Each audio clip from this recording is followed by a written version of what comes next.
My name's Ed Snowden. I'm 29 years old. I work for Booz Allen Hamilton as an infrastructure analyst for NSA in Hawaii. What are some of the positions that you held previously within the intelligence community? I've been a systems engineer, systems administrator, senior advisor for the Central Intelligence Agency, solutions consultant, and a telecommunications information systems officer. One of the things people are going to be most interested in trying to understand who you are and what you're thinking is there came some point in time when you crossed this line of thinking about being a whistleblower to making the choice to actually become a whistleblower. Walk people through that decision-making process. When you're in positions of privileged access, like a systems administrator for these sort of intelligence community agencies, you're exposed to a lot more information on a broader scale than the average employee. And because of that, you see things that may be disturbing, but over the course of a normal person's career, you'd only see one or two of these instances. When you see everything, you see them on a more frequent basis. And you recognize that some of these things are actually abuses. And when you talk to people about them, in a place like this where this is the normal state of business, people tend not to take them very seriously and move on from them. But over time, that awareness of wrongdoing sort of builds up, and you feel compelled to talk about it. And the more you talk about it, the more you're ignored, the more you're told it's not a problem, until eventually you realize that these things need to be determined by the public, not by somebody who was simply hired by the government. Talk a little bit about how the American surveillance state actually functions. Does it target the actions of Americans? NSA and the intelligence community in general is focused on getting intelligence wherever it can, by any means possible, that it believes on the grounds of sort of a self-certification that they serve the national interest. Originally, we saw that focus very narrowly tailored as foreign intelligence gathered overseas. Now, increasingly, we see that it's happening domestically. And to do that, the NSA specifically targets the communications of everyone. It ingests them by default. It collects them in its system, and it filters them, and it analyzes them, and it measures them, and it stores them for periods of time, simply because that's the easiest, most efficient, and most valuable way to achieve these ends. So while they may be intending to target someone associated with a foreign government or someone that they suspect of terrorism, they're collecting your communications to do so. Any analyst at any time can target anyone, any selector, anywhere. Where those communications will be picked up depends on the range of the sensor networks and the authorities that analyst is empowered with. Not all analysts have the ability to target everything, but I, sitting at my desk, certainly had the authorities to wiretap anyone, from you or your accountant to a federal judge to even the president if I had a personal email.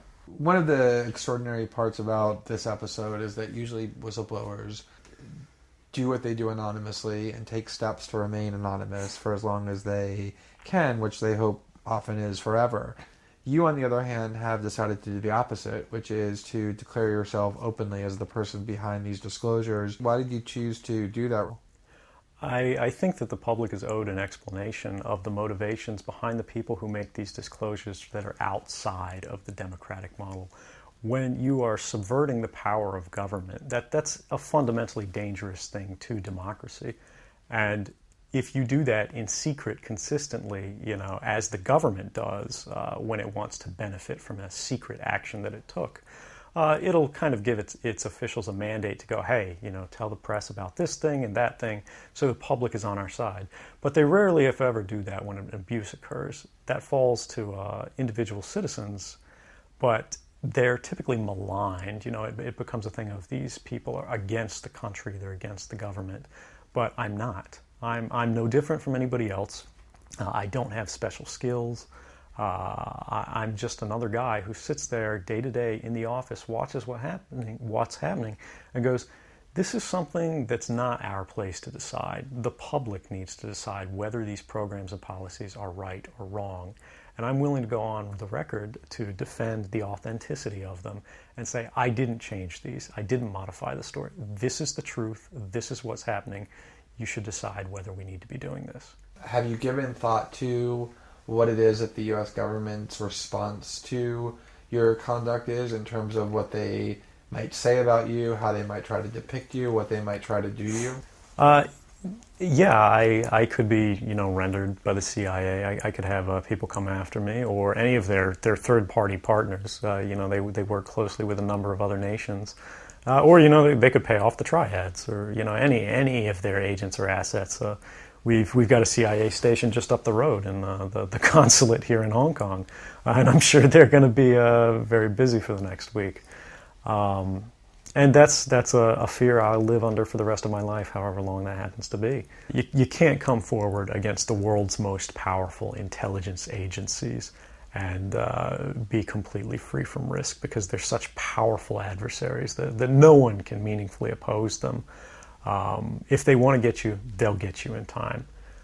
But at the same time, you have to make a determination about what it is that's important to you. And if living unfreely but comfortably is something you're willing to accept, and I think many of us are, it's the human nature. You can get up every day, you can go to work, you can collect your large paycheck for relatively little work against the public interest, and go to sleep at night after watching your shows. But if you realize that that's the world that you helped create, and it's going to get worse with the next generation and the next generation who extend the capabilities of this sort of architecture of oppression, you realize that you might be willing to accept any risk. And it doesn't matter what the outcome is, so long as the public gets to make their own decisions about how that's applied.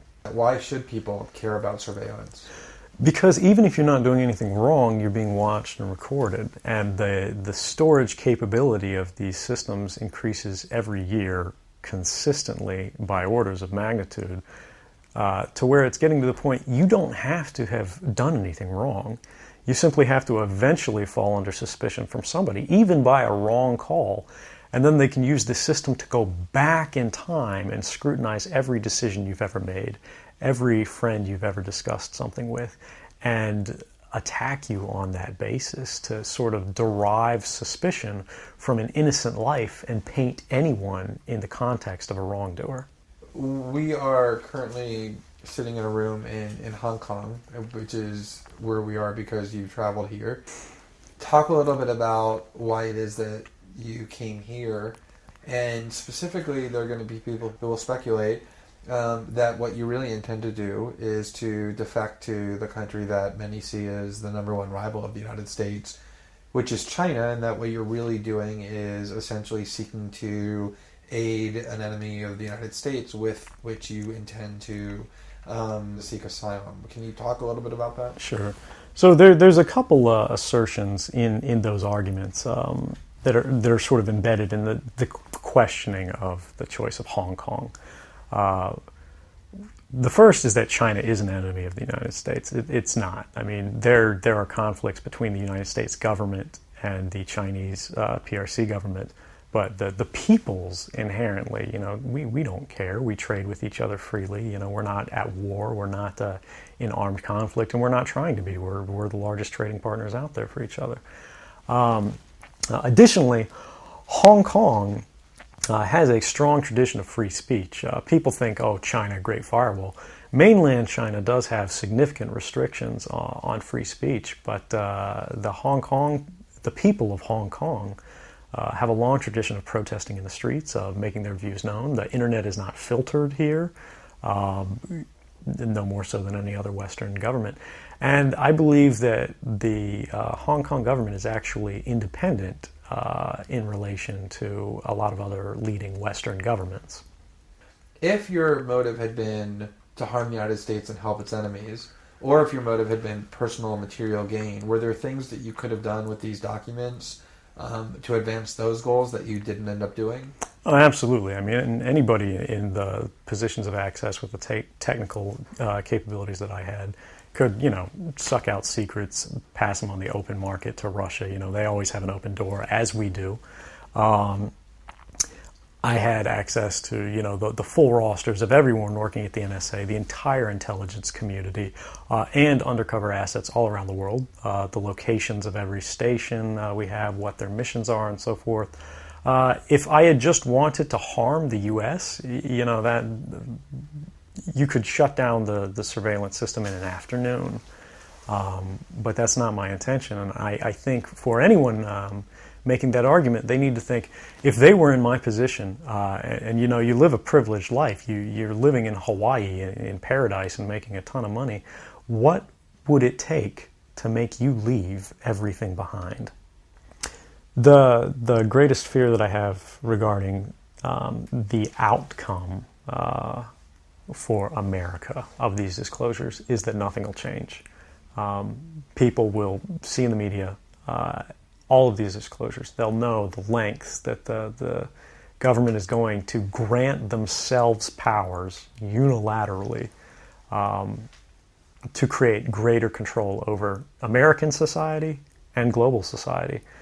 But they won't be willing to take the risks necessarily to stand up and fight to change things, to force their representatives to actually take a stand in their interests. And the months ahead, the years ahead, it's only going to get worse until eventually there will be a time where policies will change, because the only thing that restricts the activities of the surveillance state are policy.